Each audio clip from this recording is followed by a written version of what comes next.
तुम्ही तुमच्या कुळामध्ये काय करायचं. आपण हिंदू आहोत हे कशावरून ओळखलं जातं?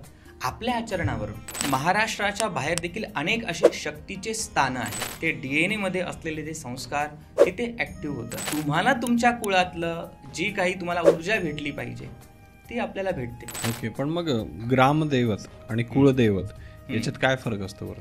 त्या गावामध्ये अशी एक शक्ती आहे की ती त्या गावाला सांभाळते, की त्या तिथीला तुम्हाला त्या कुलदेवतेचं तुमच्या स्वतःच्या घरी करायचं असतं. ओके, वर्षातून एकदा तुम्ही गेलात, आई साहेबांचं तुम्ही दर्शन घेतलं, स्वतःच्या चुकीचं खापर तो देवतेच्या डोक्यावरती फोडतो. कुलदेवतेचा कोप झाला, ती आई जगदंबा तुमच्यावरती कोपत नाही. ज्या घरामध्ये कुलदेवतेचं जे काही कुलाचार लोप पावला असेल त्या घरामध्ये सगळ्यात अगोदर अडचणी का सुरू होतात? त्यांनी आपल्या कुलदेवतेसोबत छत्रपती शिवाजी महाराजांची सुद्धा प्रतिमा ठेवली होती चांदीची करून, आणि त्यासोबत छत्रपती शंभूराजे संभाजी महाराजांची सुद्धा प्रतिमा होती. बऱ्याच लोकांच्या इथं ना की लग्न झाल्यानंतर जागरण गोंधळ असतो कुलदेवतेचा वगैरे, तर मग त्याच्यावरती का असतं किंवा काय असतं? असे कोणते ऋषी आहेत ज्याच्यापासून तुमच्या कुळाची उत्पत्ती झाली? आपल्या सगळ्यांना योगेश पाटीलचा नमस्कार. आपल्या सगळ्यांचं स्वागत आहे 10 पट मोठी स्वप्न पाहणाऱ्या नव्या महाराष्ट्राच्या सगळ्यात इन्स्पिरेशनल पॉडकास्टमध्ये, ज्याचं नाव आहे श्रीमंत स्टुडिओ प्रस्तुत श्रीमंत व्हा विथ योगेश पाटील. तर मित्रांनो, आजच्या एपिसोडमध्ये आपल्या सगळ्यांसोबत आपले लाडके गेस्ट आलेले आहेत पुन्हा एकदा, ज्यांच्या आधीच्या 3 व्हिडिओजला तुम्ही सगळ्यांनी खूप जास्त प्रेम दिले आणि त्यांच्या रील्स तर एवढ्या व्हायरल केल्या महाराष्ट्रामध्ये की शेवटी त्यांना त्यांचा फोन बंद करावा लागला, त्यांच्या नातेवाईकांना त्यांचे फोन बंद करावे लागले. तर त्या गुरुजींना, मयुरेश विस्पुते गुरुजींना आपल्याला पुन्हा एकदा आपण आपल्या शोमध्ये इन्व्हाइट केलेलं आहे खास तुमच्यासाठी. ज्यावेळेस हे तिघही व्हिडिओ लाईव्ह गेले होते ना, अनेक लोकांचे अनेक प्रश्न होते, पण एक प्रश्न मला सातत्याने प्रत्येक कमेंटमध्ये दिसला की तो म्हणजे कुलदैवत बाबत होता, की कुलदेवता कशी ओळखावी किंवा त्याच्याशी रिलेटेड जे काही गोष्टी असतील त्या रिलेटेड प्रश्न सगळ्यात जास्त होते. म्हणून खास तुमच्या सगळ्यांच्या आग्रहास्तव मी त्यांना पुन्हा एकदा बोलवलेलं आहे आपल्या कुलदेवता या टॉपिकसाठी. तर मी टाईम वेस्ट करत नाही, आपण आजच्या या पॉडकास्टला स्टार्ट करूयात. परंतु त्याआधी आपल्या श्रीमंत स्टुडिओ हे जे आपलं यूट्यूब चॅनल आहे त्याला आत्ताच सबस्क्राईब करून ठेवा, कारण मी तुम्हाला आधी सांगितलेलं आहे की इथून पुढे आपण आपल्या कॉन्टेंटची लेवल ही वाढवतच जाणार आहोत. ओके, तर मयुरेशजी, तुमचं पुन्हा एकदा आपल्या श्रीमंत व्हा या महाराष्ट्रातील सगळ्यात इन्स्पिरेशनल मराठी पॉडकास्टमध्ये स्वागत आहे. धन्यवाद. जय श्री कृष्ण. जय श्री कृष्ण. श्री मात्रे नमः. तर कसं वाटतंय पुन्हा एकदा येऊन? खूप छान वाटतंय, आणि मी तुमच्या माध्यमातून माझ्या आपल्या महाराष्ट्रातील सर्व जनतेचं खूप खूप मी त्यांचा सगळ्यांचा मी आभार मानतो. सर्वांचे मी आभार व्यक्त करतो, कारण की इतकं चांगला प्रतिसाद आपल्याला भेटेल हे मी विचारसुद्धा नव्हता केला. महाराष्ट्रातूनच नाही तर जे आपले महाराष्ट्रीयन विदेशामध्ये गेले त्यांचे देखील फोन, मोठमोठ्या व्यक्तींचे त्यांनी प्रेमाची थाप दिली, प्रत्येकाने कौतुक केलं. तर ह्या सर्वांसाठी तुम्हा सगळ्यांचं खूप खूप धन्यवाद.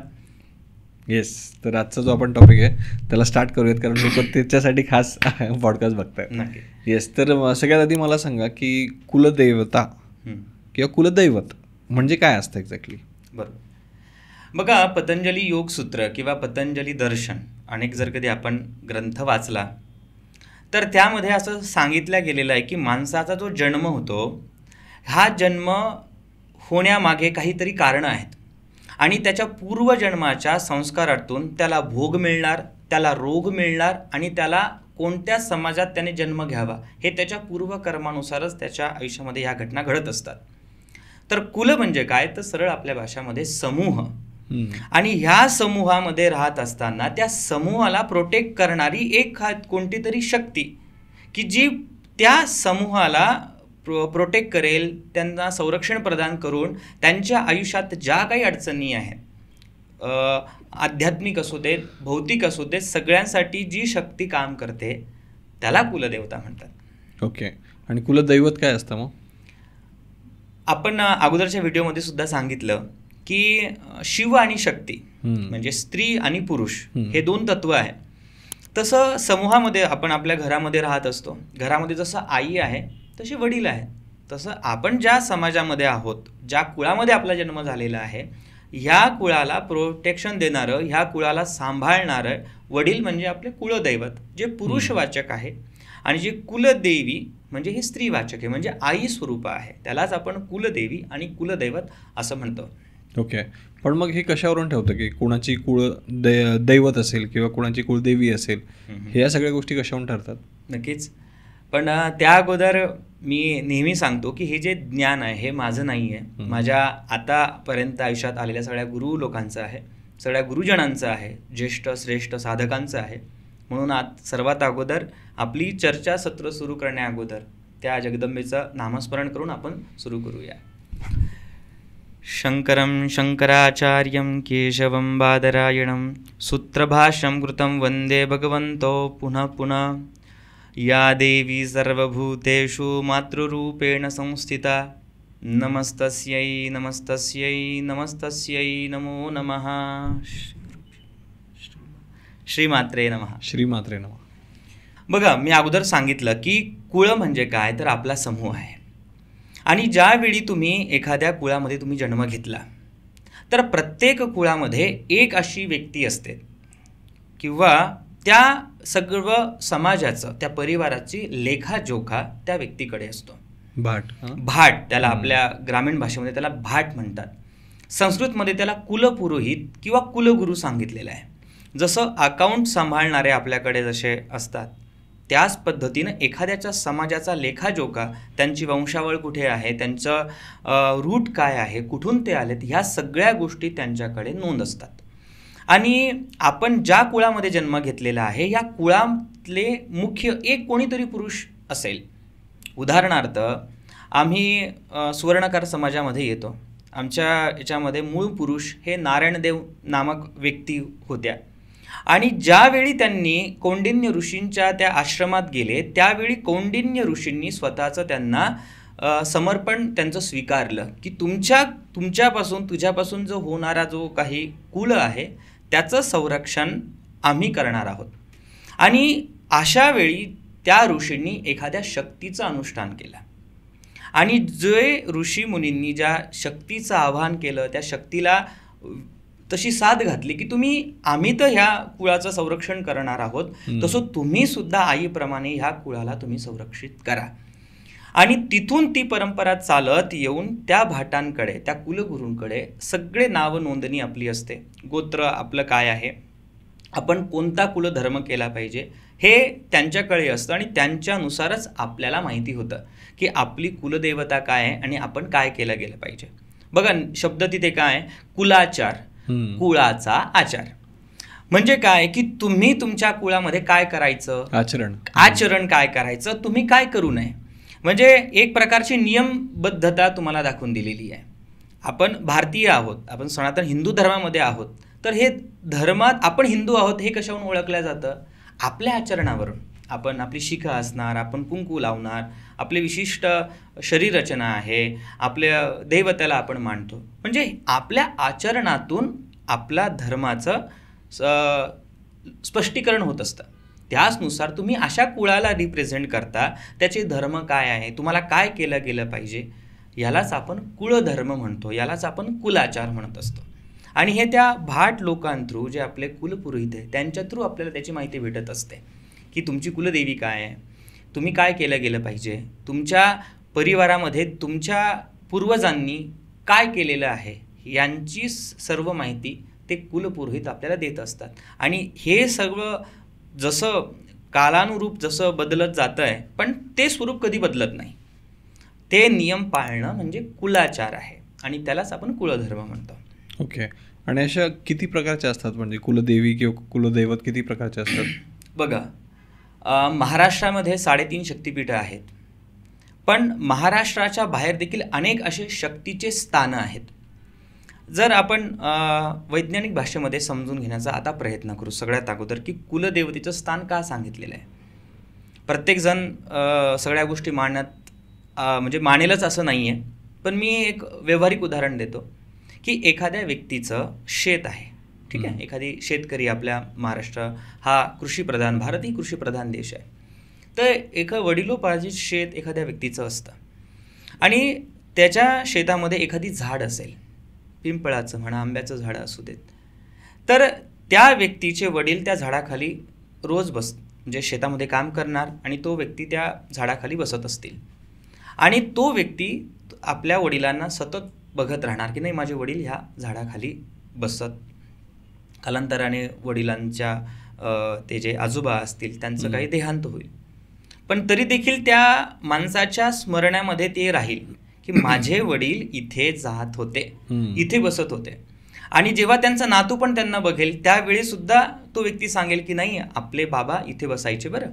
आणि तो व्यक्ती तिथे गेल्यानंतर जरी त्याचं अस्तित्व, त्याच्या वडिलांचं अस्तित्व तिथे नसलं तरी देखील सुद्धा त्या ठिकाणी बसल्यानंतर त्या व्यक्तीला ती ओढ लागेल, त्यांना ती जाणीव होईल की नाही माझे बाबा इथे बसत होते. हे का झालं, ही एनर्जी का त्यांना फील झाली, कारण की सतत त्या ठिकाणी त्या व्यक्तीचं वास्तव्य होतं. आपण विज्ञानवादी युगामध्ये आहोत. प्रत्येक शरीराला एक स्मरणिका आहे, प्रत्येक शरीराला एक आपण त्याला काय म्हणू, एक त्याची बुद्धिमत्ता आहे. त्याच्या सगळ्या आपल्या मानवी शरीरामध्ये, मेंदूमध्ये सगळ्या गोष्टी असतात आणि आपल्या DNA मध्ये ते सेव्ह असतात. जेव्हा तुमचे कुळातले लोक, पूर्वज एका ठिकाणी कंटिन्यू जात असतील, त्या ठिकाणचे व्हायब्रेशन, त्या ठिकाणची विचारसरणी ते DNA मध्ये आपल्या इन्व्हॉल्व ते झालेले असतात. आणि ज्यावेळी तुम्ही अशा स्थानामध्ये जातात तुमची ते DNA मध्ये असलेले ते संस्कार तिथे ॲक्टिव्ह होतात आणि तुम्हाला तुमच्या कुळातलं जी काही तुम्हाला ऊर्जा भेटली पाहिजे ती आपल्याला भेटते. यालाच आपण कुलदैवत म्हणतो आणि यालाच आपण तीर्थ किंवा आपण याला कुलक्षेत्र म्हणतो. त्या ठिकाणी गेल्यानंतर तुमच्यातले जे संस्कार आहे, जी पद्धत तुमच्या वडिलांनी केली, जे तुमच्या आजोबांनी केली, जे तुमच्या पंजोबांनी, खापर पंजोबांनी जे जे आहे त्या ठिकाणी तुम्हाला ती एनर्जी फील होते आणि नकळत तुम्हाला ती ऊर्जा तुमच्या जीवनामध्ये येते आणि तुम्ही पॉझिटिव्ह होता. यालाच कुलाचार आपण म्हणू शकतो, यालाच आपण कुलक्षेत्र म्हणतो. ओके. किती टाईप्सचे असतात समजा हे कुलदेवी किंवा कुलदैवत? कुलदेवीचे आता बघा अनेक प्रकार आहेत. काहींचे काली माता, जसं काली देवीपासून उत्पन्न झालेल्या काही लोकांच्या कुलदैवत आहे. दुर्गा स्वरूपा, त्याला आपण महिषासुरमर्दिनी, आपल्या महाराष्ट्रामधलं तुळजाभवानी शक्तिपीठ हे सुद्धा महिषमर्दिनी आहे, ते दुर्गा स्वरूप आहे. आणि जास्त करून दुर्गा स्वरूपामध्येच अनेक लोकांची कुलदेवता आहे. काहींची महाकाली, काहींची लक्ष्मी, काहींची सरस्वती, काहींची दुर्गा. हे कालानुरूप ज्याच्या त्याच्या परंपरेनुसार असे अनेक वेगळे प्रकार आहे. पण मुख्य आपण त्यांना आपल्या सरळ भाषेमध्ये समजू शकतो की महाकाली, महालक्ष्मी, महासरस्वती किंवा दुर्गा परमेश्वरी, दुर्गा माता या रूपातच आपली कुलदेवता असते. हे त्यांचे प्रकार आहेत. ओके. म्हणजे त्यांचेच ते रूप असतात, त्यांचे ते रूप आहेत. ओके. जसं की काही लोकांची कुलदैवत जर कधी तुम्ही लिंगायत समाजामध्ये जर तुम्ही बघितलं, लिंगायत समाजामध्ये सुद्धा दानम्मा म्हणून देवी आहे. ह्या दानम्मा माता अशा आहेत की त्या प्रखर शिवोपासक होत्या आणि त्यांनी महात्मा बसवेश्वरांच्या काळामध्ये अन्नदान खूप केलं. तर बसवेश्वरांनी त्यांना दान देणारी अम्मा, की तू दान देतेस असं म्हणून त्यांना दानम्मा म्हणून त्यांना नाव दिलं. आणि जे लिंगायत समाजात आहे अशा लोकांच्या अनेकांची ती कुलदेवी आहे. म्हणजे असंही त्यांना माता पार्वती स्वरूपच त्यांना मानलं जातं. तर असेही अनेक प्रकार आहेत जे शिवशक्तीशी रिलेटेड हे सगळे कुलदेवता असतात. आणि कुलदैवत जे असतात हे शंकराच्या स्वरूपाचे असतात. ओके. काही लोकांना कुलदैवत विष्णू रूपात असतात, जसं की तिरुपती बालाजी, काहींचे व्यंकटेश भगवान महाराष्ट्रामधलं, काही त्यांचे तीर्थक्षेत्र त्यांना सांगितले जातात. काहींना भैरव असतात, त्याला आपण आपल्या टिपिकल भाषेमध्ये खंडोबा, बहिरोबा म्हणजे हे जे काही आहे हे सुद्धा म्हणजे शिव आलेत, शक्ती आले आणि संरक्षण देणारे भैरव आले. तर हेच कुलदेवतेंचे 3 प्रकार, मुख्य प्रकार.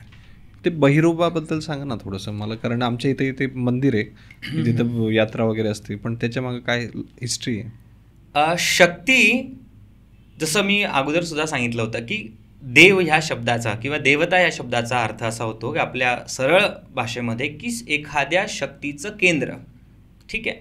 पण ह्या केंद्राला सांभाळणारी एखादी ऊर्जा असते आणि ही ऊर्जाच म्हणजे भैरव. आणि तुम्ही महाराष्ट्राच्या कानाकोपऱ्यात जा, तुम्ही राजस्थान जा, देशभरात कोणत्याही कोपऱ्यात जा, त्या ठिकाणी तुम्हाला भैरव हे दिसतीलच. आणि महाराष्ट्रामध्ये आम्ही ज्या गावातून येतो, आमच्या गावातलं तर ग्रामदैवत म्हणजे संरक्षण देवता आहे. जसं एखादी दैवत आमच्या गावाचं संरक्षण करतं तसं हा भैरवनाथ, हा बहिरोबा आमच्या कुळाचं सुद्धा संरक्षण करतो असा समज अनेक लोकांचा असतो. म्हणून त्यांचं पण कुळदैवत भैरोबा काही लोकांचं असतं. मला सांगायला, सगळ्या महाराष्ट्राच्या जनतेला सांगायला खूप आनंद होईल की आमचं जे गाव आहे संभाजीनगर जिल्ह्यामधलं सोयगाव तालुका म्हणजे सोयगाव गाव, या गावाच्या वेशीवरती एक आमचं भैरवनाथांचं ठिकाण आहे. त्या भैरवाचं लीला अशी आहे की त्या ठिकाणी कोणतीही मूर्ती नाही आहे. गावामध्ये जे काही गाई जेव्हा दुभती होते तेव्हा गाईचं म्हशीचं लोणी त्या भैरवनाथाला चढवलं जातं आणि ती 6 फूट लोणी लावून लावून लावून ती 6 फुटाची मूर्ती तिथे आज झालेली आहे. आणि गावामध्ये श्रद्धा आहे आमच्या सर्व लोकांची की गावामध्ये कुणाला सर्पदंश झाला असेल तर तिथपर्यंत गेलं तर सर्पदंश आपल्या आप तो नाहीसा होतो. तिथे काही असं करण्याची गरज पडत नाही. हे आमच्या पंचक्रोशीत त्याला विशेष मान्यता आहे. हे का की तो संरक्षण आहे. तसं हे जे भैरव असतात आपल्या गावामध्ये किंवा आपल्या ग्रामीण भागामध्ये, हे तुम्हाला तुमच्या कुळाचं, तुमच्या गावाचं संरक्षण करणारी देवता म्हणून त्यांची साधना पूजा आधी केली जाते. ओके, पण मग ग्रामदैवत आणि कुळदैवत याच्यात काय फरक असतो बरं? देवतेंचे अनेक प्रकार आहे. कुलदेवता झालं, ग्रामदेवता झालं, स्थान देवता झालं, वास्तुदेवता झालं. तुम्ही कधी एरोप्लेनने जर कधी गेलात तर ज्यावेळी तुम्ही मुंबईवरून पुण्याला येतात, फ्लाईटने येतात, तर पुण्याच्या जोपर्यंत पुण्याच्या एअरपोर्टमधले काही सिग्नल त्या याला मिळत नाही तोपर्यंत त्यांचं उतरता येत नाही. ते सिग्नल दिसत नाही पण त्यांना परमिशन घ्यावी लागते. बरोबर. असं तुमचं जे काही क्षेत्र आहे, तुम्ही ज्या गावात राहताय त्या गावामध्ये अशी एक शक्ती आहे की ती त्या गावाला सांभाळते. आणि अशा एनर्जीच्या परमिशन घेऊन गावामध्ये एखादी कार्य करावं लागतं. यालाच ग्रामदैवत, लग्न कार्य म्हणा, की पूर्वी आक्रमणं व्हायचे, चोरी व्हायच्या, तर या सगळ्यापासून ती ग्रामदैवत, जसं कोणाची मरी आई आहे काही गावांची, काहींचे भैरव आहेत, हे आपल्या ज्या ठिकाणी गावाचं क्षेत्र संपतं त्या ठिकाणी ह्या देवता असतात किंवा काही गावाच्या मध्यमध्ये असतात आणि त्यालाच आपण ग्रामदेवता म्हणतो, गावाचं संरक्षण करणारी देवता. ओके, बरं, आता मध्येच तुम्ही कुळाचारबद्दल पण बोलले होतात, बरोबर? तर ते थोडंसं आणखी डिटेलमध्ये समजून घ्यायचं आहे मला की ते काय असतं. बरं, महाराष्ट्राच्या सर्व जनतेला असं वाटतं की आपली एखादी कुलदेवत आहे आणि त्या कुलदेवतीला जायचं, ओटी वगैरे भरायची, जे तिथे जी पूजा असेल ते करायचं, म्हणजे कुलाचार. पण हाच एवढाच अर्थ त्याला मर्यादित नाही आहे. जसं आपल्या आज आपल्या भारतामध्ये महाकुंभाचं आयोजन झालं, ठीक आहे, त्या ठिकाणी संगम पण तोच आहे, जागा पण तीच आहे, पण विशिष्ट तिथी, काही ग्रह आल्यानंतरच तो महाकुंभ झाला. म्हणजे तिथे काय आलं, तिथे तिथीला महत्त्व आलं. तसं ज्यावेळी तुम्ही एखाद्या कुळामध्ये तुमचा कुलाचार असतो, एक विशिष्ट तिथी तुम्हाला सांगितली जाते की त्या तिथीला तुम्हाला त्या कुलदेवतेचं तुमच्या स्वतःच्या घरी करायचं असतं. ओके, वर्षातून एकदा तुम्ही गेलात, आईसाहेबांचं तुम्ही दर्शन घेतलं, जे काही तुमची पूजा पाठ तिथे तुम्हाला दर्शन घेऊन जे तुम्हाला करायचं असेल ते तुम्ही केलं, पण इथेच ते संपत नाही. त्यानंतरचा पुढचा भाग असा आहे की तुम्हाला एक विशिष्ट तिथी दिली जाते तुमच्या कुळानुसार. उदाहरणार्थ, कुणाची अष्टमी असते, चैत्रातली अष्टमी असते, कुणाची अश्विन महिन्यातली अष्टमी असते, कुणाची चतुर्दशी असते, कुणाला पौर्णिमा असते. तर त्या दिवशी तुम्हाला स्वतःच्या घरामध्ये त्या आईसाहेबांचं पूजन करायचं असतं. ओके, त्यालाच आपण कुलाचार म्हणतो, त्याला आपण कुलधर्म म्हणतो. नॉर्मली लोक म्हणतात की आमचे देव असतात या दिवशी, आमचे देव असतात. वरतून बऱ्याच ठिकाणी तुम्ही ऐकलं असेल की चक्रपूजा, विशेषतः नवरात्राच्या जी अष्टमी असते, नवरात्राची अश्विन नवरात्र, या अश्विन नवरात्रामध्ये अष्टमी तिथीला चक्रपूजा असते. आणि यावरती तर अनेक गुप्त ग्रंथामध्ये खूप डिटेलमध्ये लिहिलेलं आहे. चक्र अनुष्ठान त्याला म्हणतात, त्याला शाक्त पूजा म्हणतात. आणि आपण म्हणजे विचार केला पाहिजे की महाराष्ट्रातलं ज्यावेळी तुम्ही स्वतःचा कुलधर्म ओळखून घेता त्यावेळी आपल्याला एक विषय सहज समजतो की आपल्या पूर्वज हे किती शाक्त उपासक होते, जे त्या देवतेचं आराधना, म्हणजे देवीची उपासना करणारे, शक्ती पूजा करणारे ते होते. विशिष्ट तिथीला त्यांची पूजा एकत्र येऊन करायचं असतं. कुलाच्या शब्दाचा अर्थ काय आहे की समूह. मग आज काय झालं, सगळीकडे फ्लॅट सिस्टीम आल्यात, यामध्ये फक्त नवरा बायको रूममध्ये त्यांच्या फ्लॅटमध्ये असतील, वर्षातून एकदा कुलदेवता करायची आणि मग आपलं सगळं काही करायचं. पण एवढाच अर्थ आपल्या पूर्वजांना मान्य नव्हता. त्यांनी सांगितलं की वर्षातून एक, ॲटलिस्ट 5 वर्षातून एकदा, 3 वर्षातून एकदा तुम्ही सर्व जो समाज आहे तुमचा तो एकत्र या. एकत्र येऊन विचाराची देवाणघेवाण होईल आणि एकत्र येऊन तुम्ही त्या आदिशक्तीची उपासना करा. म्हणून काही विशिष्ट ठराविक तिथी दिली जाते. त्या तिथीला तुम्हाला देवीचं काही पूजन अर्चन करावं लागतं आणि ते अगदी घरगुती असतं. खूप काही त्याला मोठं नसतं. काही वर्षानंतर एकत्राचं जे आपण चक्र अनुष्ठान सांगितलं, चक्रपूजा काही लोकांची असते, त्या गोष्टी ह्या परिवारावरती डिपेंड असतात. सगळ्यांनाच त्या गोष्टी लागू नसतात. तर याला आपण कुलधर्म म्हणतो. ओके.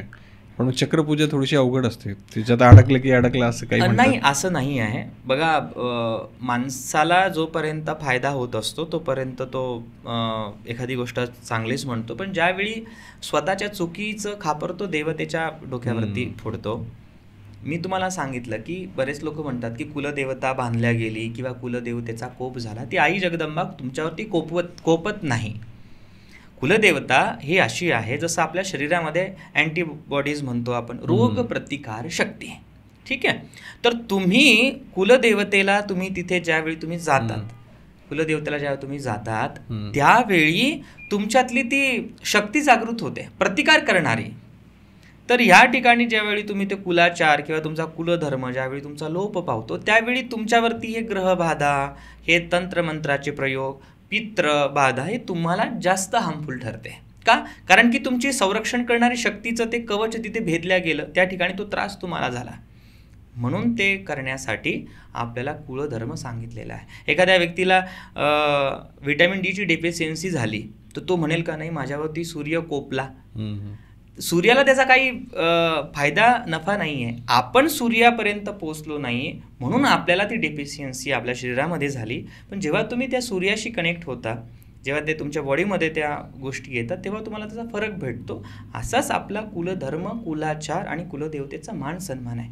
जेव्हा तुम्ही ते करता, घरामधले काही विशिष्ट तिथीचं ते पूजन तुम्ही समजून घेता, तेव्हा तुम्हाला हे संरक्षण कवच भेटतं आणि तुमची आयुष्य चांगलं होतं. हेच आहे कुलधर्म. ओके. आणि कुळाचार आणि कुलधर्म सेमच आहे का? कुलाचार कुलधर्म हा सेमच आहे. काही ठिकाणी त्याचे वेगवेगळे प्रकार असू शकतात पण हा एकच आहे. Okay okay. पण मग ज्या लोकांना समजा माहितीच नाही की त्यांचा कुलाचार काय आहे, कुलाचार बरोबर, किंवा त्यांच्यापर्यंत पोहोचलीच नाही गोष्ट की असं पण काहीतरी असतं आणि त्यांना त्रास होतोय, जसं आपण म्हणतो, तुम्ही सांगितलं की कुलदेवतेचा त्रास होतोय, की बरेच लोक म्हणतात की तुम्ही आधी कुलदेवतेचं करा. मग याच्या मागे काय लॉजिक आहे किंवा काय?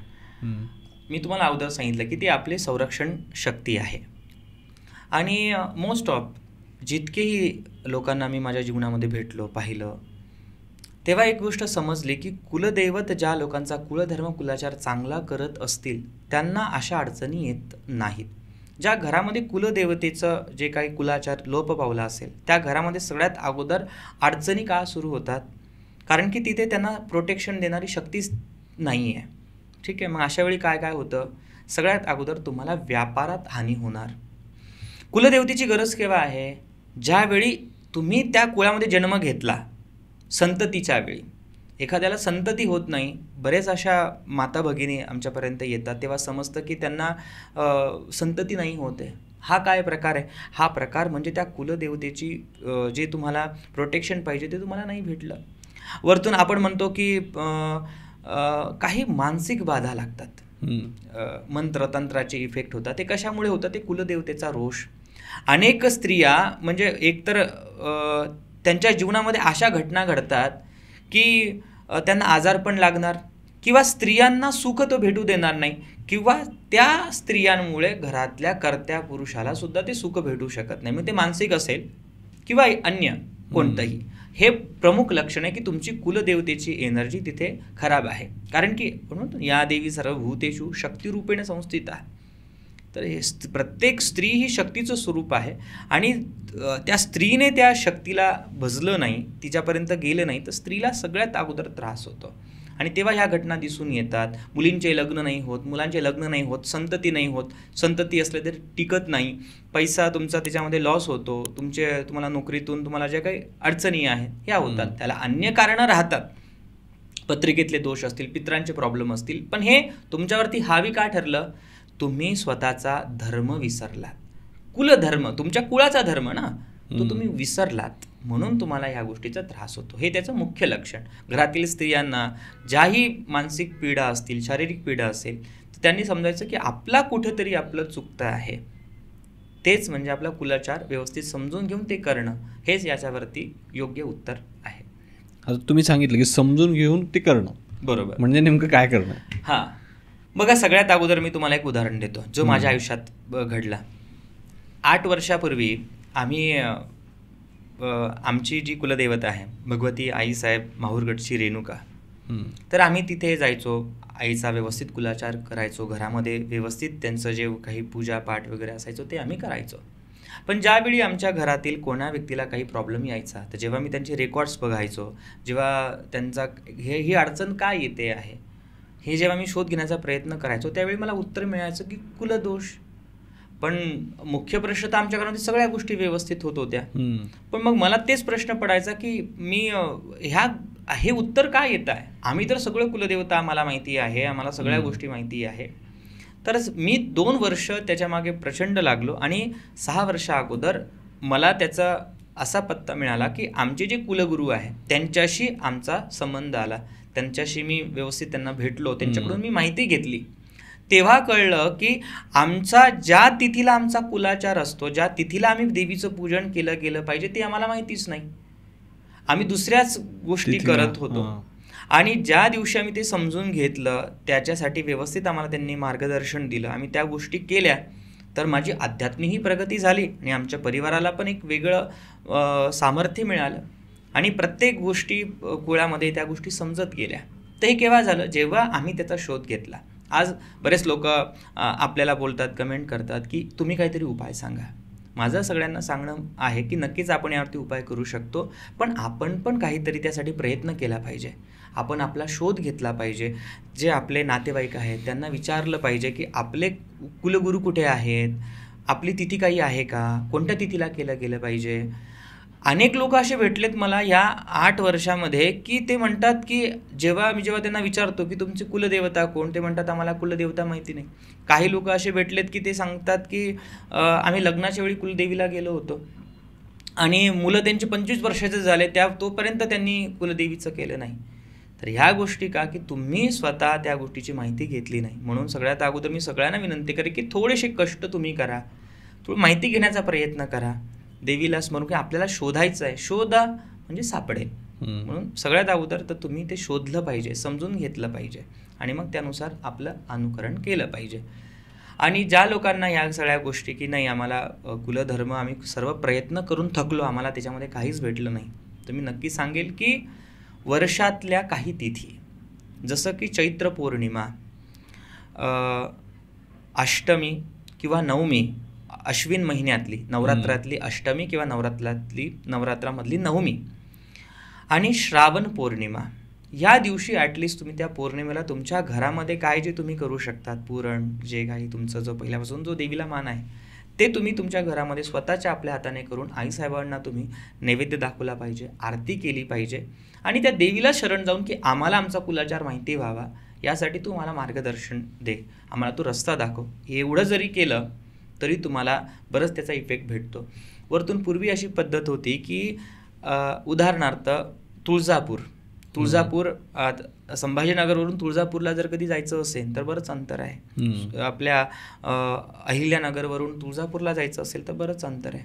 मग अशा वेळी काय करायचं, एखादे समाजातले लोक तुळजापूरला जाऊन तिथून एखादी ज्योत, एखादी बाणा म्हणजे दगड आपल्या याच्यामध्ये त्या देवीची तिथे प्रतिष्ठापना करून पूजा करून ते आपल्या गावी आणायचे. की तुम्ही इतक्या दूर जाऊ शकत नाही, यात्रा करू शकत नाही, यासाठी ते छोटे देवस्थानं करत गेलेत. मग तुळजापूरच्या देवीचं नाव तुकाई पडलं, माहूरगडच्या देवीचं नाव यमाई पडलं ना. तर अशा या देवतेंचं तिथे की इतक्या दूर जाऊ शकत नाही तर तुम्ही गावाजवळचं ज्या ठिकाणी आहे त्या ठिकाणी तुमची कुलदेवतेचं तुम्ही कुलाचार सुरू करा. पण आज अशी वेळ आहे आपल्याकडे की आज जर कधी मला पुण्यातून दिल्लीला जायचं तर मी हार्डली 1 तासामध्ये पोहोचेल फ्लाईटने. आता तसे साधनं आहेत. पण ज्यावेळी मुख्य ठिकाणी आपल्याला पोचायचं असतं आपण ते जातच नाही, आपण समजूनच घेत नाही. आपण फक्त म्हणतो की माझी XYZ आमच्या गावातली ही देवी आहे आणि आम्ही तेच करतो. पण तसं न करता तुम्ही त्या देवीचा शोध घ्या की हे जे आम्हाला सांगितलेलं ही मुख्य कुठे आहे, महाराष्ट्रातल्या 3.5 शक्तिपीठापैकी ती देवी कोणती आहे. मुख्य पीठावरती जाऊन आपण साधना केली पाहिजे, तिचा कुलाचार केला पाहिजे, तेव्हा तो तुम्हाला त्याचे इफेक्ट चांगले भेटतील. आपण पार्टीसाठी गोव्याला जातो, अनेक ठिकाणी फिरतोही, पण ज्यावेळी आपला कुलधर्माचा विचार येतो, महाराष्ट्रातले शक्तिपीठ हे प्रचंड जागृत आहे. कोल्हापूरची महालक्ष्मी, माहूरगडची रेणुका, सप्तशृंगी भगवती, वणीची सप्तशृंगी आणि रेणुका माता. तर हे जे आपले 3.5 शक्तिपीठ आहे, कोल्हापूरची महालक्ष्मी, तुळजापूरची भवानी, माहूरगडची रेणुका आणि सप्तशृंगी, हे प्रचंड पॉवरफुल क्षेत्र आहेत. त्या ठिकाणी जाऊन तुम्ही तुमचा व्यवस्थित कुलाचार केला गेला पाहिजे. मुख्य ठिकाण आहे. आता त्यालाच मिळता जुळता क्वेश्चन आहे, म्हणजे मी परत तुम्हाला हे करतोय की समजा ठीक आहे, आता आमची कुलदैवत आहे चामुंडा देवी, बरोबर, ओके, ती राजस्थानमध्ये, बरोबर, म्हणजे महाराष्ट्राच्या बाहेर आहे, बरोबर. पण मग तिचंच एखादं मंदिर जर समजा, आता मी पुण्यात असतो, मग पुण्यात असलं किंवा मी जळगावला पण असतो, तर मग तिथं जवळ जर असलं तर तिथं गेलेलं बेटर आहे की डायरेक्ट तिथं गेलं पाहिजे. म्हणजे हेच मी चामुंडा देवीबद्दल सांगितलं, हे बाकीच्या लोकांना म्हणजे ऑडियन्सनुसार चेंज होत राहील समजा. नक्कीच. पण माझं असं म्हणणं आहे की तुमच्याकडून पॉसिबल असेल, बरेच असे राजपूत घराणे आहे, चव्हाण फॅमिली असतील किंवा असे राजघराणे आहेत की ज्यांची कुलदेवता कर्नाटकमध्ये आहे, काहींची कुलदेवता राजस्थानमध्ये आहे, काहींची कुलदेवता आपल्या गुजरातमध्ये आहे. तर तुमच्याकडे जर कधी तेवढा वेळ असेल आणि आता सगळ्या आपल्यासाठी सुविधा उपलब्ध आहे, तर मुख्य ठिकाणी जाऊन येणं ॲटलिस्ट वर्षातून एकदा तरी हे केव्हाही उत्तम, केव्हाही चांगला. ओके, मुख्य ठिकाणी जाणं खूप गरजेचं आहे. आणि मूळ आपल्या देवीचं स्वरूप समजून घेतलं पाहिजे की माझी कुलदेवता कोण आहे. उदाहरणार्थ माहूरगडची रेणुका. आता याला शास्त्र आधार किती आहे हा सगळा तज्ज्ञांचा विषय, प्रत्येक मतमतांतर यामध्ये असू शकतात, परंतु जे मी ऐकून आलं त्याच्यानुसार की माहूरगडची रेणुका ही भगवती महाकालीची आहे, महाकालीचं स्वरूप आहे. आणि नगरनिवासी परमपूजनीय रामकृष्ण क्षीरसागरजी महाराज यांनी आपल्या गुरुवाणी या ग्रंथामध्ये सद्गुरू वचन देताना त्यांनी सांगितलं आहे की ज्या देवतेला शेंदूर लावलेला आहे ते देवता हे शक्तीचं प्रतीक मानलं जातं. म्हणून गणपतीला पण बघा शेंदूर आहे, मारुतीला पण शेंदूर आहे, आणि आईसाहेब रेणुकांना सुद्धा शेंदूर आहे. आणि नुकताच आता तुम्ही 2 वर्षापूर्वी आई सप्तशृंगीचा शेंदूर तो लेपन काढला गेला, तर हे शक्ती स्वरूप आहे. तर अशा शक्ती स्वरूपात तुमची कुलदेवता असेल तर महाराष्ट्रातले रेणुका ही महाकालीला रिप्रेझेंट करते, तुळजापूरची भवानी ही महासरस्वतीला रिप्रेझेंट करते, आणि कोल्हापूरची महालक्ष्मी मुख्यतः ही तर हिला सर्वसाध्या महालक्ष्मी म्हणतात. आता तो जरा वादाचा विषय असू शकतो, परंतु हे महालक्ष्मी म्हणजे विष्णुपत्नी लक्ष्मी नाही, ती महालक्ष्मी आहे. तर तिचं ते स्वरूप आहे. आणि भगवती आपली सप्तशृंगी वणीगड, हिला तुम्ही चंडिका परमेश्वरी म्हणू शकता, म्हणजे दुर्गा परमेश्वरी, महिषासूर मर्दिनी, हे तिचं स्वरूप आहे. तर तुम्ही आपली आपली कुलदेवता समजून तिचं मुख्य ठिकाणी जाऊन ते सगळं कुलधर्म केला पाहिजे, समजून घेतलं पाहिजे आणि तिची साधना केली पाहिजे. साधना केली पाहिजे म्हणजे नेमकं काय? साधना केली म्हणजे काय, आपल्या घरामध्ये टाक असला पाहिजे कुलदेवतेचा. टाक म्हणजे आता माझ्याकडे एक फोटो आहे बघा, एक चांदीची आपण असं पाहिलेलं आहे. आता एका कर्नाटकामध्ये त्यांची कुलदेवी आहे, आपण ती शोधून काढली. तर त्यांनी खूप चांगल्या पद्धतीने बनवून घेतली एका चांगल्या व्यक्तींकडून. तर अशी आपल्याकडे छोटी पद्धतीने जेवढी आपली शक्ती, चांदीची टाक म्हणतात, ते तुमच्या घरामध्ये प्रतिष्ठित पाहिजे. तिला ॲटलिस्ट म्हणजे पुरुषांकडून ते शक्य होत नाही, पण स्त्रियांनी जे तुम्हाला कुलाचार किंवा जे तुम्हाला आराधना करायची, जसं कुंकुमार्चन झालं, दुर्गा देवीचे 32 नावं आहे, ते 32 नावाने देवीला तुम्ही कुंकुमार्चन करू शकता. प्रत्येकाला इथे एकच लोभ असतो की श्रीयंत्र, पण कोणीही कुठूनही लगेच श्रीयंत्र आणणार आणि साधना सुरू करणार. ठीक आहे, ते केलं पाहिजे, मी त्याला काही म्हणत नाही, पण आपली कुलदेवतेचं तुम्ही जो तुमच्या प्रतीक दिलंय ना, त्या प्रतीकाची पण तुम्ही अर्चना केली पाहिजे. तिला तुम्ही व्यवस्थित पौर्णिमेला यथाशक्ती जो तुमचा नैवेद्य असेल तो अर्पण केला पाहिजे, तिचं नामस्मरण केलं पाहिजे. याला आपण साधना म्हणतो. नॉर्मिनल हे तुम्ही करू शकता. जे काही तुम्हाला पूजा अर्चना कुंकुमार्चना आदी करायचं असेल हे आपल्या कुलदेवतेच्या टाकवरती केलं तरी तुम्हाला त्याचे रिझल्ट चांगलेच भेटतात. मी बऱ्याच ठिकाणी भारताबाहेरसुद्धा जाण्याची वेळ येते, महाराष्ट्राबाहेरसुद्धा जात असतो कुलदेवता बघत असताना. पण 1 किंवा 2 ठिकाणी पुण्यामध्ये ज्या ठिकाणी गेलो तर त्यांनी आपल्या कुलदेवतेसोबत छत्रपती शिवाजी महाराजांची सुद्धा प्रतिमा ठेवली होती चांदीची करून, आणि त्यासोबत छत्रपती शंभूराजे संभाजी महाराजांची सुद्धा प्रतिमा होती. आणि ज्यावेळी मी ते पाहिलं मला त्याचा प्रचंड आनंद झाला. नक्कीच शास्त्र त्याला काही गोष्टी असतील, मला त्याबद्दल म्हणणं नाही आहे, पण ज्या व्यक्तींमुळे ज्या आपण आज बोलत आहोत, बलिदान मास आज सर्वत्र चालू आहे, तर छत्रपती संभाजीराजांबद्दल प्रत्येकजण बोलतं आहे. तर माझं म्हणणं असेल की असं जरी तुमच्या घरामध्ये होत असेल तर तुमच्या कुळाला ती गोष्ट समजेल की ह्या देवतामुळे आमच्या देवता टिकल्या, आमच्या देवी देवतांना एक संरक्षण भेटलं. मी व्यक्तिपूजा किंवा काय तो विषय मी म्हणत नाही, पण माझं म्हणणं आहे की मुलांना त्या गोष्टी समजल्या पाहिजे. आज राजे प्रत्येकाला समजले पाहिजे, छत्रपती शिवाजी महाराज काय हे समजलं पाहिजे. आणि जेव्हा तुम्ही त्या गोष्टी बघता त्यावेळी मुलांच्या मनामध्ये तो संस्कार बिंबवला जातो, हे आमचे राजे आहेत, हे आमचे शंभूराजे आहेत. तर असं जरी तुम्ही करत असाल तरी ते काळाची गरज आहे. मी त्याला म्हणत नाही, पण मी इतकं म्हणेल की नाही, ती काळाची गरज आहे. असं जरी तुमच्याकडे असेल तर ते पण तुम्ही त्या तुमच्या कुलधर्म कुलाचारासोबत ते जरी तुम्ही कंटिन्यू केलं तरी ते काही चुकीचं नाही, ते तुम्ही करू शकता. आणि खरं तर ती बरोबरच गोष्ट आहे की छत्रपती शिवाजी महाराज असतील किंवा छत्रपती संभाजी महाराज असतील यांच्यामुळेच आपलं अस्तित्व आज टिकलेलं आहे. नक्कीच नक्कीच. बरं, आता मला हे सगळं तर समजलं समजा की काय करायचं कसं करायचं, पण आता बऱ्याच लोकांचा प्रॉब्लेम काय आहे ना की त्यांना त्यांची कुलदेवता माहितीच नाही. मग अशा लोकांनी काय केलं पाहिजे? ठीक आहे, माझं म्हणणं असं असेल की सगळ्यात अगोदर त्यांनी शोध घेण्याचा प्रयत्न करा. आपले कुलधर्म, तुमचे जे नातेवाईक आहे त्यांना विचारा. बऱ्याच लोकांना मी बोलताना सांगितलं की नाही, आता त्यांच्या घरापासून सपोज तुळजापूरची भवानी मंदिर जवळ असेल, सोलापूरला राहत असतील तर ते सांगतील की आमची कुलदैवत भवानी आहे. कोणी सांगणार नाही आमच्या सासूबाई लक्ष्मीचं करत होतात तर ते आहे. पण ते तसं नाही आहे. तुम्ही त्याचा शोध घेण्याचा प्रयत्न करा. आणि सोबत आपल्या महाराष्ट्रामध्ये 96 कुळी मराठा, जेव्हा तुम्ही मराठ्यांचा इतिहास अभ्यासता तेव्हा आपल्याला त्यांचं ओरिजिन समजतं की कुठून ते आलेले आहेत.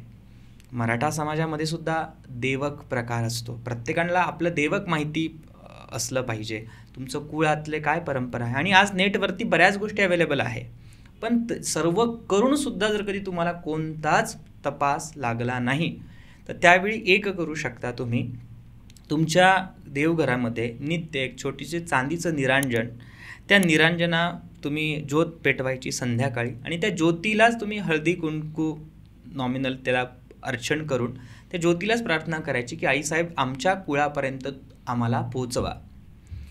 आणि यदाकदाचित ते जरी तुम्ही करून थकलात, तुम्हाला तरीसुद्धा त्याचा व्यवस्थित थांग पत्ता लागला नाही, तर मी अनुभवला जो अनुभव आहे तो मी तुम्हाला सांगतो की जेव्हा आम्ही पंजाबमध्ये जातो, छत्तीसगड, बिहार ह्या ठिकाणी जेव्हा जातो तिथे त्या कुलदेवता हा प्रकार नसतो.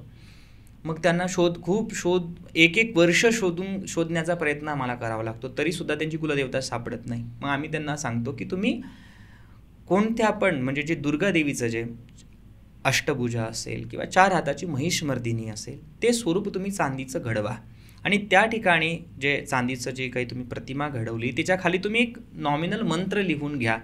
आज बरेच सिस्टीम आलेले की श्री कुलदेवताय नमः, कारण की प्रत्येक जी शक्ती आहे दुर्गापासूनच आलेली आहे. सर्व उपाय तुमचे करून तुम्ही थकलात, तुम्हाला तरी तुमची कुलदेवता सापडत नसेल तर तुम्ही चांदीच्या टाकवरती कोणत्या पण दुर्गा देवीचं स्वरूप त्यामध्ये अंकित करून खाली श्री कुलदेवताय नमः असं त्यामध्ये लिहून तुम्ही तिची पूजन अर्चन प्रत्येक महिन्याच्या पौर्णिमेला ॲटलिस्ट वर्षातल्या विशेष तिथी, म्हणजे मी तुम्हाला सांगितलं की श्रावण पौर्णिमा म्हणजे आपल्या रक्षाबंधन असेल किंवा कोजागिरी पौर्णिमा असेल, विशेष पौर्णिमेला तिचं पूजन करा. नक्कीच तुम्ही त्या शक्तीपर्यंत पोहोचाल. ह्या गोष्टी आपण करू शकतो. ओके, आता मध्येच तुम्ही हळदी कुंकवाचा विषय काढला होता. एक सहज क्युरिओसिटी म्हणून विचारतो की हिंदू धर्मामध्ये हळदी कुंकवाचं महत्त्व कसं आलं? अरे वा, खूप छान, खूप चांगला प्रश्न आहे. आपल्या धर्मामध्ये जेव्हा तुम्ही पूजन करता कुंकूला शौर्याचं प्रतीक सांगितलेलं आहे. लाल रंग आहे, ते रज तत्व दाखवतं. आणि हरिद्रा जे आहे हे तुमच्यातलं परिवर्तन, चैतन्यशीलता दाखवतं. आणि ज्यावेळी तुम्ही एखादी स्त्री, त्याला मेडिकल प्रॉपर्टीजसुद्धा आहे हळदीला, त्याविषयी तर आपण सर्वजण जाणतो, पण ज्यावेळी एखादी स्त्री हळदी आणि कुंकू स्वतःच्या मस्तकी लावते, त्यामध्ये एक वेगळं शक्ती संचार त्या स्त्रीमध्ये होतो. तुम्ही कधी पण बघा, नॉमिनल एखादी स्त्री असेल आणि तिने जर कधी हळदी कुंकू लावलं तर तिचं स्वरूप त्यामध्ये खूप वेगळं तेजस्वी दिसतं. आणि त्याच आज आपण टिकलीच्या जमान्यामध्ये, आज आपल्या फॅशनच्या जमान्यामध्ये आज हळदी कुंकू आज फक्त नावापुरता सेलिब्रेशन्स राहिलं, परंतु हे सौभाग्याचं लेणं आहे. हे प्रत्येक स्त्रीला प्रोटेक्शन देतं. मी तुमच्या माध्यमातून सगळ्या माझ्या कुमारिका ताईंना सुद्धा सांगतो की तुम्ही घरातून बाहेर पडताना थोडं तरी कुंकू लावत जा. आज नुकतीच आपण प्रत्येक ठिकाणी ऐकतो की कशा कशा घटना चाललेल्या आहेत, पण हे फक्त पूजनासाठी नाही आहे. देवतेला तुम्हाला फक्त पूजनासाठी नाही दिलेलं आहे, ते तत्त्व तुमच्यामध्ये आलं पाहिजे, ते शौर्य तुमच्यामध्ये आलं पाहिजे. ती शक्ती उपासना फक्त गरबा खेळणं इतक्या पुरता नाही आहे लेडीजसाठी. तिच्यामधलं ते प्रतिकार करण्याची शक्ती यावी, ते तिच्यामध्ये तो स्वभाव यावा, हे होण्यासाठी कुंकू नक्की कुमारिकेने लावावं. आणि स्त्रियांनी सुद्धा हळदी कुंकू लावावं, जेणेकरून त्यांना त्याची समज येईल. जे गुण त्यांना दिसत आहेत त्याच्यावरती ते विचार करू शकतील. म्हणून फक्त कृतीरूपात न करता आचरणात सुद्धा त्या गोष्टी आपण प्रयत्नशील राहिलं पाहिजे. त्यासाठी हळदी आणि कुंकू त्याचा विशेष मान आहे. याच्यामध्ये असं मानणं आहे की अक्षता ह्या पवित्र आहेत, खंड नाही आहे. आणि तुम्ही जगाच्या कोणत्याही कानाकोपऱ्यात जा, तुम्हाला तांदूळ अवेलेबलच आहे. बरोबर. हे काय आहे? हे संपन्नतेचं प्रतीक आहे, एक नवीन ऊर्जेचं प्रतीक आहे की तुम्ही जे विचार करत आहात, तुम्ही ज्या स्थितीला पोचलेले आहात, हे अखंड राहावं, त्याला क्षिती नाही पोचावी, म्हणून त्याला अक्षता म्हणून ते मस्तकी लावण्याचं पद्धत होती. आणि आजही आपण जेव्हा आपला जन्मदिवस साजरा करतो, मुख्यतः माझं सगळ्यांना सांगणं असेल की ते आपल्या तिथीनुसार करावं. नक्की तुम्ही बड्डे सेलिब्रेट करा, आनंदाला कोणतंही मुहूर्ताची गरज नाही, पण तुमच्या जन्मतिथीला औक्षण करणं, मस्तकी अक्षता लावणं हे तुम्हाला सौभाग्यवर्धन देतं, तुमचं भाग्य वाढवून देतं. म्हणून त्या गोष्टी केल्या पाहिजे. ओके. आता आपण परत कुलदेवता हा जो आपला टॉपिक आहे त्याच्याकडे येऊयात. बऱ्याच लोकांच्या इथं ना की लग्न झाल्यानंतर जागरण गोंधळ असतो कुलदेवतेचा वगैरे, तर मग त्याच्या ते का असतं किंवा काय असतं?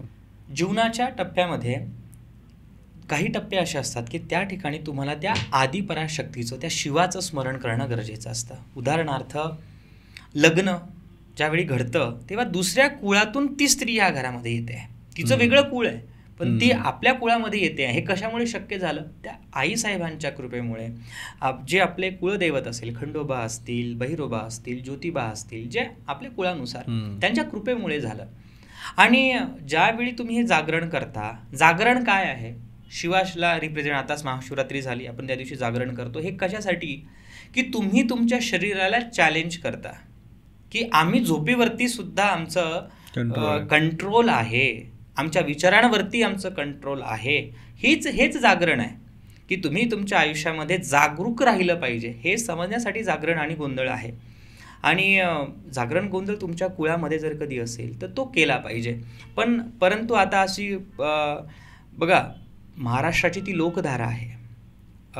आज सांस्कृतिक कार्यक्रम होत असतील ते झाले पाहिजे, परंतु परंपरागत जे गोंधळी समाज आहे, ज्यांना परंपरा थ्रू ते ज्ञान मिळालेलं आहे, त्यांच्याकडून तुम्ही यथाशक्ती जी तुमची कॅपॅसिटी आहे. आज तर फंक्शन झाले, जागरण गोंधळाचे फंक्शन झालेत सर्वत्र, आपण बघतो.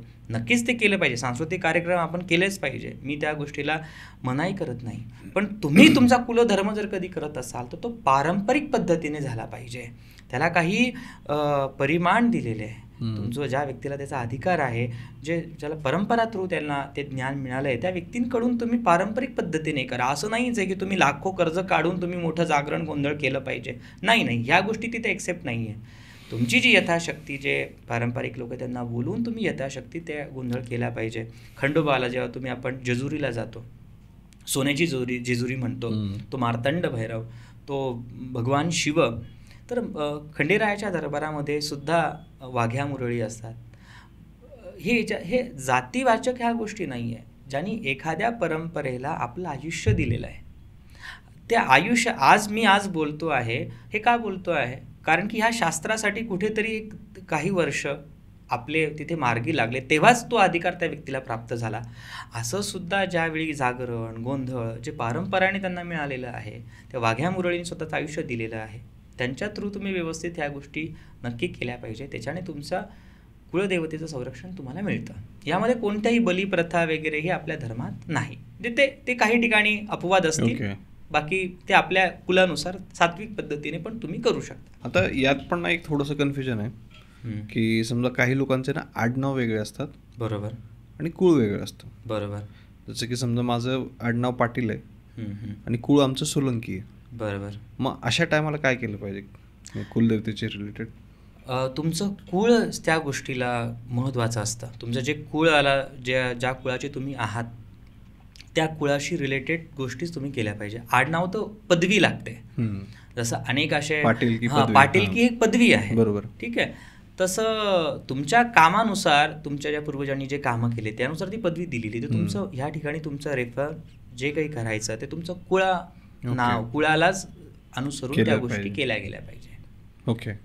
आणि जर समजा एखादा व्यक्ती असेल की ज्याला माहीतच नाही की त्याचं कुळ काय आहे, किंवा असं पण असू शकतं ना की वडिलांचं कुळ वेगळं आहे, आईचं कुळ वेगळं आहे, मग कुठलं फॉलो केलं पाहिजे?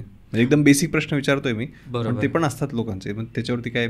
नाही, वडिलांचं कुळच त्याला आपल्याला फॉलो करता येतं. आणि जर कधी तुम्हाला तुमचं कुळ माहिती नाही तर आता तुम्ही कोणत्या समाजातून बिलॉंग करता आहे, तर त्याच्या जे समाजातले जे विशिष्ट लोक आहे, मोठे जे आपण त्यांना आपल्या भाषेमध्ये काय म्हणतो, जुने लोक, जुनं खोड, तर त्या व्यक्तींना तुम्ही विचारलं पाहिजे की बाबा आम्ही कुठून आलो, काय आहे. त्यांच्या थ्रू तुम्हाला माहिती मिळते.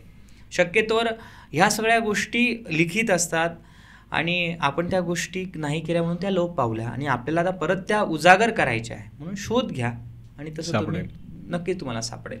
आणि वरतून 96 कुळी जो आपल्या मराठा समाजामध्ये आहे, तर यामध्ये तर इतका इतिहास आहे, इतकं त्यांचे वेगवेगळे प्रकार आहे आणि आज अनेक लोकांनी त्यावरती लिहिलेलं आहे.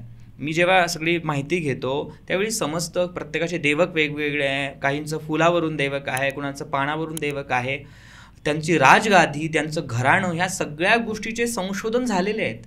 पण तुम्ही केव्हा शोधणार? जेव्हा तुम्ही त्याचं तुमच्या मनामध्ये ती इच्छा होईल की आपण आपल्या कुळाचा, आपलं रूट काय, आपण कुठून आलेलो आहोत, हे तुम्ही स्वतः शोधा.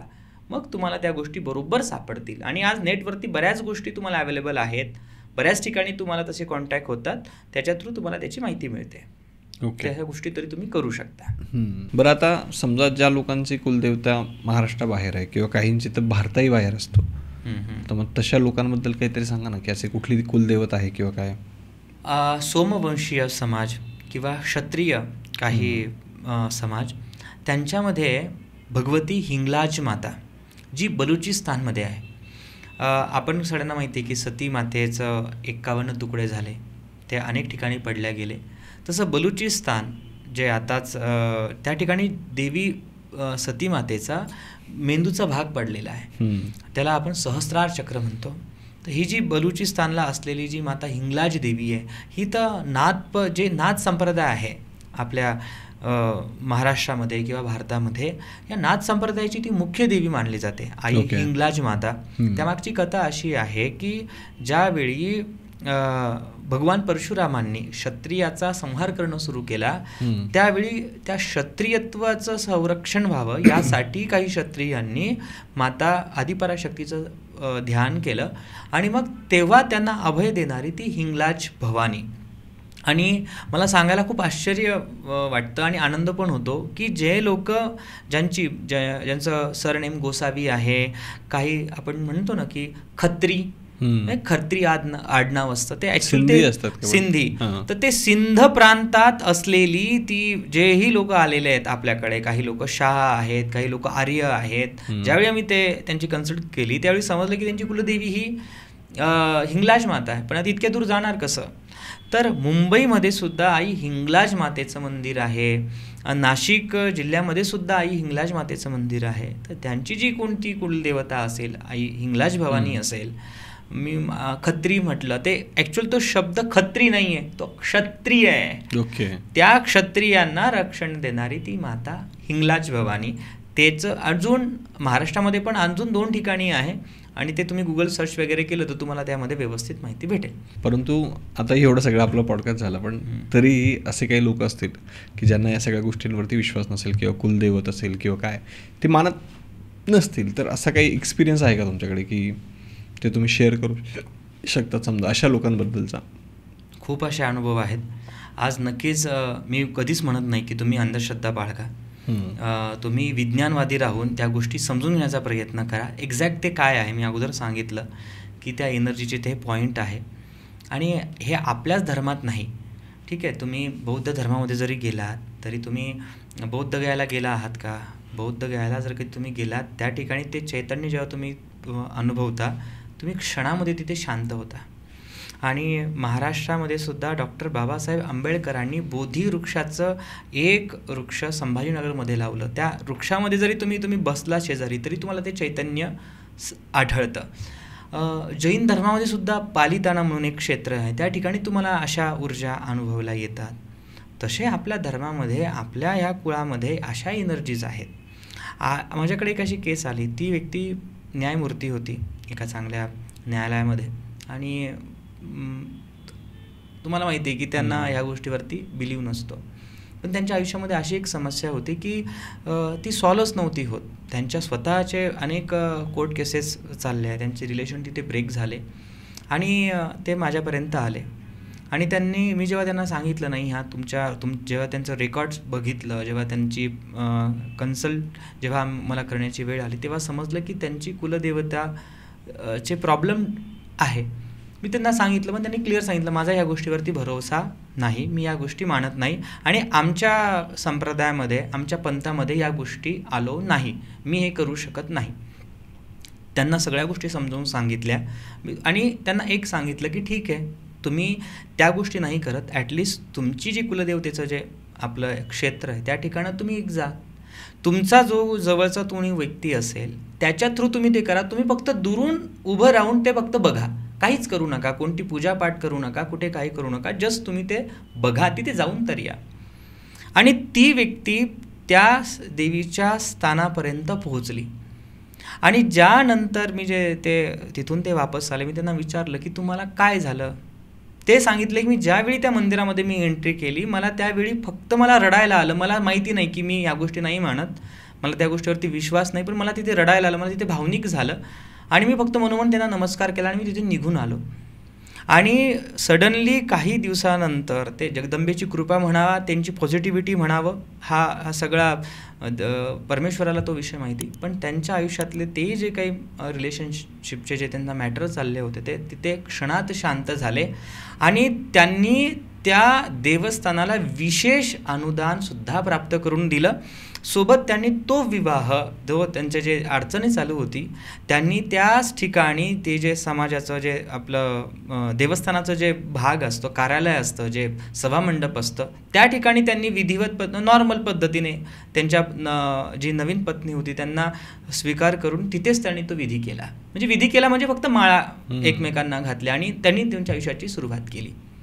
तर असेही अनुभव आहे. मी तुम्हाला कोणतेही कर्मकांड, बरेच लोक वाटतात की हे भटभावनांचे काम आहे, पण हे असं नाही आहे. तिथे तुम्हाला कोणतं तिथे पूजापाठ तुम्हाला नाही करायची, तुम्ही करू नका, पण ॲटलिस्ट त्या शक्तीपर्यंत जा, दर्शन घ्या, तरी आपलं काम होतं. आता थोडंसं आपण 5 मिनटं 3.5 जे शक्तीपीठ आहेत त्यांच्याबद्दल बोलूया की त्यांचा आणि कुळांचा कसा संबंध आहे. महाराष्ट्रातलं पहिलं तसं तर पहिलंच म्हणू शकतो आपण. आता हा विवादाचा विषय साईडला ठेवू, परंतु कोल्हापूरची महालक्ष्मी, तिला आपण अंबाबाई म्हणतो आणि कोल्हापूरमध्ये असलेले ज्येष्ठ लोक खूप तिच्यावरती बोलतात सुद्धा. बरेच आज सगळ्या गोष्टी अवेलेबल आहेतच, पण दुर्गा सप्तशती हा प्रधान ग्रंथ आहे सगळ्या उपासनेचा मार्कंडेय पुराणामध्ये. तर दुर्गा सप्तशतीमध्ये शेवटला ज्यावेळी 13वा अध्याय होतो त्यानंतर प्राधानिक रहस्य दिलेलं आहे, स्तोत्र दिलेलं आहे. त्या स्तोत्रामध्ये काही देवींचं स्वरूप सांगितलं आहे. त्यामध्ये ती माता महालक्ष्मीला त्या मूर्तीचं रहस्यपूर्ण तिथे त्या ठिकाणी लिहिलेलं की देवीची मूर्ती कशी असेल, त्या स्वरूपाला सर्वसाध्या महालक्ष्मी तिला सांगितलं गेलेलं आहे. म्हणजे ह्या शक्तीपासूनच सगळ्या शक्ती तयार झालेल्या आहे असं सप्तशतीमध्ये वर्णन आहे. तर कोल्हापूरची महालक्ष्मी ही अत्यंत जागरूक देवस्थान आहे आणि त्याच्यामध्ये अनेक भेदभेद असू शकतील, पण मला एक आरतीचं एक पद खूप जास्त आवडतं. आपल्या माता भगिनींचं सुद्धा ते पाठ असेल. देवीची जी आरती आहे त्याच्यामध्ये असं आहे की तारा शक्ती अगम या शुभजगा गौरी, सांख्य म्हणती प्रकृती निर्गुण निर्धारी, गायत्री निज बीजे निगमागम सारी, प्रगटे पद्मावती निज धर्मचारी. म्हणजे काय की सांख्यायान योगामध्ये सुद्धा तुला प्रकृती म्हणतात, जैन लोक तुला पद्मावती म्हणतात, तर तुला कोणी गायत्री म्हणतात, असं ते स्वरूप आहे. म्हणजे तुम्ही त्या शक्तीला गायत्री म्हणा, तिला तुम्ही पद्मावती म्हणा, तुम्ही तिला महालक्ष्मी म्हणा, त्या आईसाहेबांपर्यंत पोचणारच. पण हे स्वरूप समजून तुम्ही त्या महालक्ष्मीला, जिथं तुमची कुलदेवत असेल, तर जाताना एक मुख्य नियम तुम्ही घेतला पाहिजे कोणत्याही शक्तिपीठावरती जाताना, की तुमचं आचरण शुद्ध पाहिजे. ज्यावेळी तुम्ही कुलधर्म कुलाचार करता तिथे काही कोणता व्यावसायिक विषय नाही आहे. तुमच्याकडून जेवढी तुमचं शक्ती जे तुमच्याकडे आहे अशा वस्तू देवीला अशा अर्पण केल्या पाहिजे की त्या चांगल्या आहेत.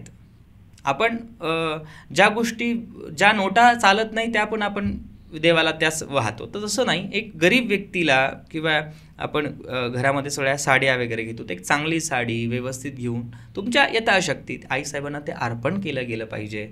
त्या ठिकाणी एक रात्र तरी थांबलं पाहिजे आणि कुलदेवतेचं दर्शन करून आल्यानंतर सरळ आपल्या घरी आलं पाहिजे. कारण की ती ऊर्जा तुम्हाला स्वतःच्या घरामध्ये सेव्ह करायची आहे, ते स्पंदन तुम्हाला तुमच्या घरापर्यंत घेऊन यायचे आहे.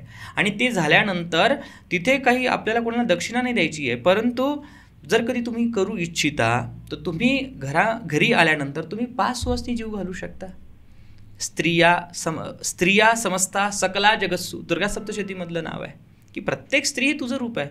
तर मग तुम्ही त्या आईसाहेबांचं तुम्ही दर्शन घेतलं, तसं तुम्ही घरामध्ये 5 सुवासिनी जीव घातल्या पाहिजे. कुमारिका पूजन, एक तरी कुमारिका जीव घातली पाहिजे. हे अशा पद्धतीने तुम्ही जर कधी तुमचा कुलाचार केला तर तुम्हाला आईसाहेबांचं चांगलं स्वरूपच दिसेल. दुसरं जे आपलं शक्तिपीठ आहे तुळजापूरची भवानी. आई जगदंबा फक्त तुळजापुरातच भवानी नाही आहे, नेपाळमध्ये सुद्धा भवानी आहे. ज्यावेळी मला अमृतसर साईडला जाण्याचा योग आला किंवा असे काही लोकांशी संबंध आला, जेव्हा मी त्यांची कुलदेवता शोधण्याचा प्रयत्न केला, तर काश्मीरमध्ये सुद्धा खीर भवानी म्हणून देवीचं ठिकाण आहे. आणि काश्मीरी पंडित आपण सर्वजण जाणतो, तर त्या लोकांची सुद्धा जगदंबा कुलदेवता आहे. मुख्य तिचं नाव क्षीर भवानी. क्षीर म्हणजे दूध. रावणाने त्या भवानीला आपल्या लंकेमध्ये ठेवलं होतं, अशी कथा आहे की ज्यावेळी हनुमंतांनी किंवा प्रभू रामचंद्रांनी रावणाचं सगळं काही युद्ध जिंकलं, त्यावेळी आईसाहेबांनी प्रार्थना केली की मला तुम्ही इथून हलवा, मला तुम्ही इथून, मला इथे राहायचं नाही आहे. त्यावेळी प्रभू रामचंद्रांनी ते जे देवतेचं ठिकाण आहे ते काश्मीरमध्ये तिचं स्थापना केली. आणि रावण हा थोडा तामसिक असल्यामुळे तिथे ते बली आदी प्रकार असायचे. मग प्रभू रामचंद्राने तिला फळं आणि दुधाचा नैवेद्य दाखवला, म्हणून क्षीर भवानी. नेपाळमध्ये सुद्धा ती बऱ्याच लोकांची कुलदेवता आहे. अनेक लोक आपल्यावरती आक्षेप करतात की आज विज्ञानाच्या युगामध्ये तुम्ही काय ह्या सगळ्या गोष्टी तुम्ही कोणाचे घरं भरतात, पण ते तसं नाही. होळकर घराणं, आपण आज अहिल्याबाई होळकरांना मानतो. आज होळकर जर कधी तुम्ही ग्वालियरला गेलात, मी प्रत्यक्षात त्या गोष्टी पाहून आलो आणि आज सर्वांसाठी ते खुलं आहे. जेव्हा तुम्ही ग्वालियरचं होळकर घराणं बघतात, तिथेही खंडोबांची व्यवस्थित आरास आहे, तिथे भवानीची आरास आहे. ते त्यांचा कुलधर्म कुलाचार व्यवस्थित करतात. ज्या लोकांना एवढं मोठं राजघराणं असून ते जर कधी त्यांचा व्यवस्थित कुलधर्म कुलाचार करतात, मग आपण कुठे? आज सुद्धा आपण तिथे गेलो तर तुम्हाला त्या गोष्टी समजतात. म्हणून हा प्रत्येक जणांनी या गोष्टीचा विचार केला पाहिजे की आपला कुलदैवत, आपला कुलधर्म काय, कुलाचार काय आणि तिचं ठिकाण आपण काय करू, हे असणं खूप गरजेचं आहे. तिसरं शक्तिपीठ माता रेणुका. रेणुका हे जे शक्तिपीठ आहे हे माता महाकालीला रिप्रेझेंट करतं, जेवढं आमच्या कुलाशी जसं आमचा संबंध आहे त्याच्यानुसार.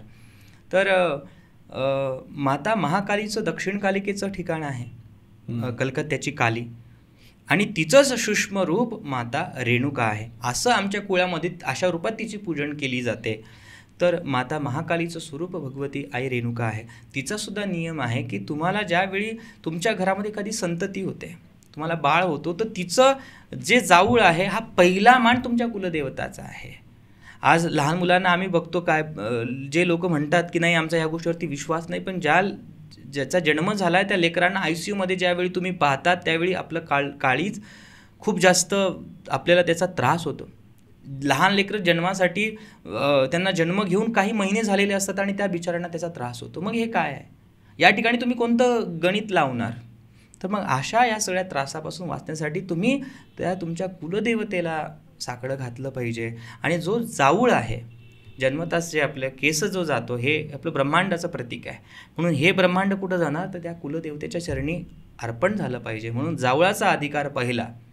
काळानुरूप किंवा कुलानुरूप हे वेगळ्या काही लोकांना असू शकतं, परंतु पहिला मान आपल्या कुलदेवतेचा आहे, ते आपण नक्की करावं. मातापूरनंतर देवीचं जे 4थं शक्तिपीठ येतं, 3.5 शक्तिपीठ, आपण त्याला सप्तशृंगी म्हणतो. आपण त्याला काय म्हणतो की ते अर्धपीठ म्हणतो की हे अर्धपीठ आहे, पण ॲक्च्युअल ते अर्धपीठ नाही आहे. त्या शब्दाचं प्रोनाऊन्सिएशन आहे आद्यपीठ आहे. मध्यंतरी 2-3 वर्षापूर्वी काही कॉन्ट्रोवर्सी झाली, आपण याच्यामध्ये पडणार नाही, पण हे जो शब्द आहे तो आद्य शब्द आहे. आणि सप्तशृंगीचं स्वरूप हे प्रचंड चंडिका, म्हणजे 18 हाताची ती जगदंबा. तिचं अनेक तुम्ही महाराष्ट्राच्या कानाकोपऱ्यात जा, भारताच्या कानाकोपऱ्यात जा, पण आईसाहेबांचं स्वरूप तुम्हाला जसं तिचं आहे ते तुम्हाला कुठेही बघायला मिळणार नाही. म्हणून ती प्रचंड चंडिका जर कधी तुमची कुलदेवी असेल तर तुम्ही त्या ठिकाणी जाऊन तिचा व्यवस्थित मान सन्मान करून आलं पाहिजे, तिचं तुम्ही दर्शन घेतलं पाहिजे. नक्कीच त्याच्याने आपल्या लाईफमध्ये सगळ्या गोष्टी चांगल्या होतात. ओके, बरं आता एक शेवटचा प्रश्न तुम्हाला विचारतो. म्हणजे एवढं सगळं आपलं रामायण झालंय, पण तरी पण एक शेवटचा प्रश्न विचारतो की कुळ आणि गोत्र याच्यामध्ये काय फरक असतो? कुळ हे तुमच्या जिथून तुम्ही तुमचा कुळ आलं, कुळ आलं तिथून, म्हणजे आपण त्याला सरळ भाषेमध्ये मूळ म्हणू, काय आहे, कशामुळे आहे, तुम्ही तुमचे पूर्वज काय काम करत होते. आणि गोत्र म्हणजे सप्तऋषीपासून असे कोणते ऋषी आहेत ज्याच्यापासून तुमच्या कुळाची उत्पत्ती झाली, तेच म्हणजे गोत्र. आणि गोत्रावरूनच तुम्हाला वैदिक असो, कोणतेही उपाय असो, कोणत्याही गोष्टी असो, त्या ठिकाणी तुम्हाला वगैरे होतं ते गोत्र विचारतात. गोत्र हे तुमच्या, आपण आपल्या याच्यामध्ये म्हणू की एक्झॅक्ट तुमचं DNAचं सॅम्पल कोण आहे, पहिले व्यक्ती, ते म्हणजे आपलं गोत्र आहे. बऱ्याच लोकांना गोत्र माहिती नसतं, त्यावेळी गुरुजी सांगतात की तुम्ही काश्यप गोत्राचा उल्लेख करा, काश्यप ऋषीपासून आपण आलेलो आहे, तसंही चालतं. पण यामध्ये मग चांगल्या ज्येष्ठ साधकांकडून मला समजलं की काळप्रकाशिका नावाचा एक ग्रंथ आहे ज्योतिषीय, NP सुब्रमण्यम अय्यर यांनी लिहिलेला. त्यांनी नक्षत्रानुसार गोत्र सांगितलेले आहे. जर कधी तुम्हाला गोत्र माहिती नसतील तर स्वतःचं नक्षत्र जाणून घेऊन ते सुद्धा तुम्ही गोत्र त्यामध्ये तुम्ही वापरू शकता, असं त्या ग्रंथामध्ये सुब्रमण्यम अय्यर यांनी लिहिलेलं आहे.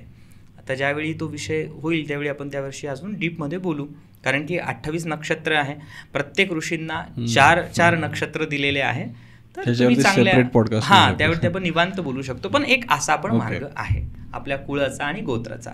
ओके, समजले. म्हणजे आता बऱ्याच लोकांना बऱ्याच गोष्टी क्लिअर झाल्या असतील आजच्या पॉडकास्टमधून, आणि अपेक्षा आहे की लोक आणखी प्रश्न विचारतील, म्हणजे त्यांच्या प्रश्नांची उत्तरं शोधण्यासाठी आपण नवीन एक एपिसोड आणूया. मी सगळ्यांसाठी एक दृष्टांत म्हणेल, कारण की आपण प्रत्येक पॉडकास्टमध्ये शेवट आपण दृष्टांताने करतो, तर सगळ्यांनी त्याच्यावरती चिंतन करावं की 2 बहिणी असतात, एक मोठी बहीण असते आणि एक लहान बहिणी असते.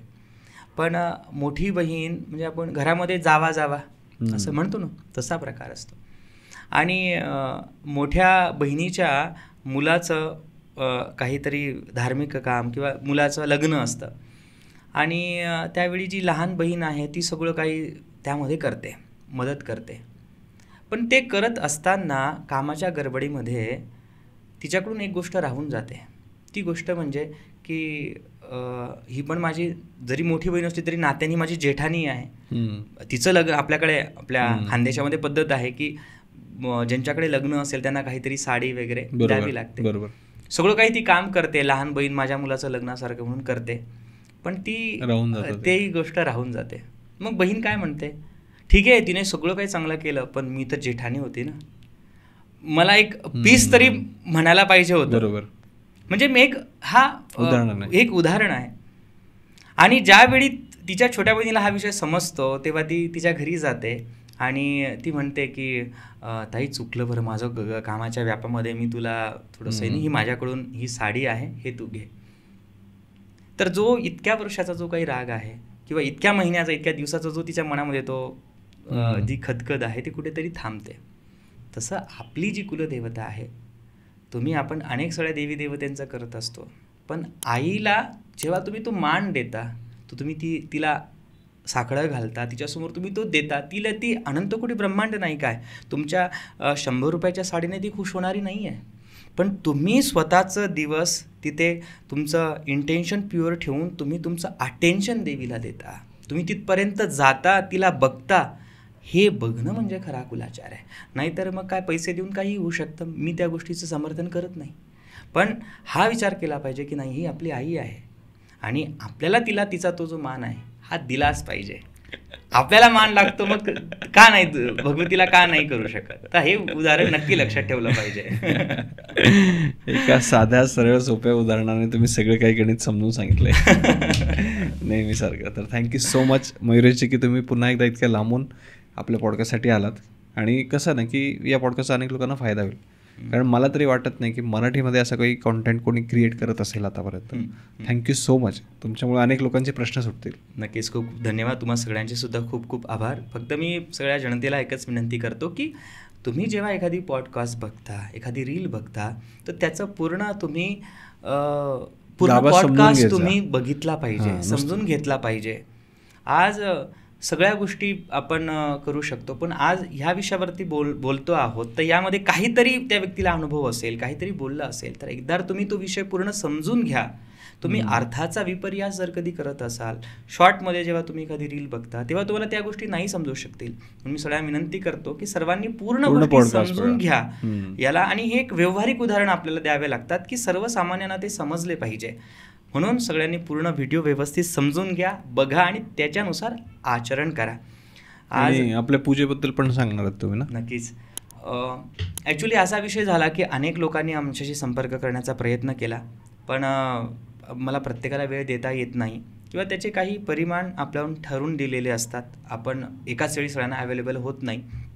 म्हणून आपण असा निर्णय घेतला की 6 एप्रिल रोजी श्रीराम नवमीच्या दिवशी दशमहाविद्या यज्ञाचं आपण आयोजन केलेलं आहे. कुठं केलं आहे हे? आपण अहिल्यानगर नगरला ते आयोजन केलेलं आहे. तर ह्या कार्यक्रमाला सर्वांनी यावं, त्याचे एक लिंक आहे. आता बघा, प्रत्येकाचं नियोजन करणं सुद्धा आपल्याकडून झालं पाहिजे. म्हणून तुमची नोंदणी किंवा जे आपलं सहकार्य, एक सामूहिक काम आहे, हे काही असं एका व्यक्तीचं काम नाही, घरातलं काम नाही. प्रत्येकाने जी काही आपली शक्ती असेल, यथाशक्ती असेल, त्या ठिकाणी तुम्ही त्या कार्यक्रमाला प्रेझेंटी द्या, त्या ठिकाणी सहकार्य करा. आणि दशमहाविद्या यज्ञ कसा होतो, त्यामागचे अर्थ काय, कसं हे पूजन केलं जातं ते समजून घेऊन मग तुमचे तिथे अडचणी त्या जगदंबेला सांगा. त्यातून तुमची अडचणी बरोबर सॉल्व्ह होते.